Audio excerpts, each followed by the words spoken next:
Conservatives are trying to contain the damage after a high-drama floor crossing and a resignation. The only rumors I've heard of intimidation and harassment are from Liberals badgering Conservatives in elevators and calling them at home.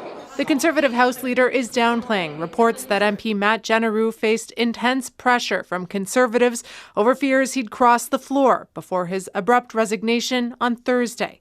Andrew Scheer blames the Liberals. Mark Carney did not receive a majority mandate from Canadian voters, yet he's trying to cobble together a majority through undemocratic means with backroom deals and pressure tactics. Good day, Canada. Buckle up, because this week in Ottawa felt like an entire season of House of Cards, only with more polite outrage and fewer scandals involving staircases. After a whirlwind of resignations, rumors, and near-parliamentary collapse, Pierre Poilievre is trying to do the impossible: wrestle the spotlight back from political chaos and point it squarely at Prime Minister Mark Carney's shiny new budget. But before we dive into this fiscal face-off, make sure to subscribe to Canada Newsletter and hit that bell icon.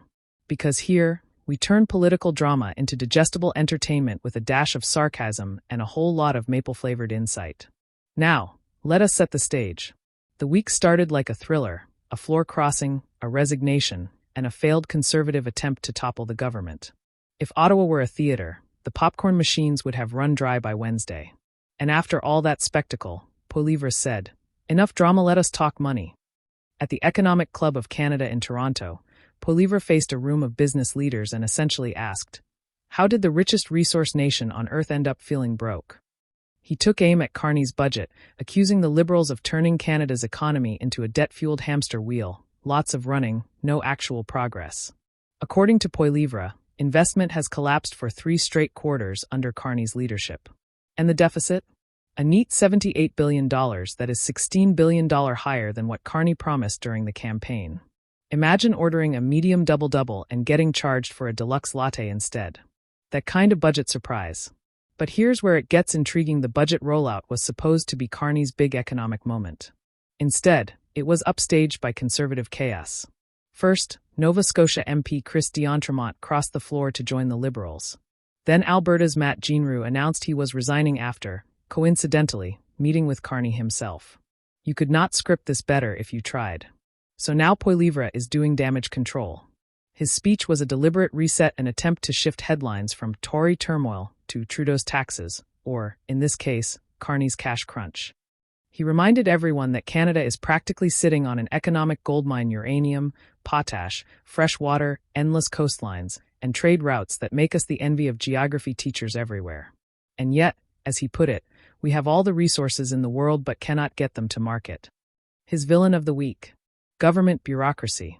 According to Poilievre, Ottawa makes it next to impossible to get anything built. Pipelines, LNG plants, infrastructure, all stuck in paperwork purgatory. And while projects stall, the bills rise. Poilievre called the next 5 years potentially the most costly in Canadian history. His argument: every dollar of government overspending ends up as a few extra cents added to your grocery bill, your mortgage, and that depressing total at the gas pump. In short, his message to Canadians was clear: it is not just inflation, it is Carneyflation. And while the political storm may calm down for a moment, one thing is certain: this fight between Poilievre and Carney is just getting started. Because in Canadian politics, even when the week ends, the drama never really does. Thank you for watching Canada Newsletter. Stay tuned, because next week's headlines might just rewrite the script again.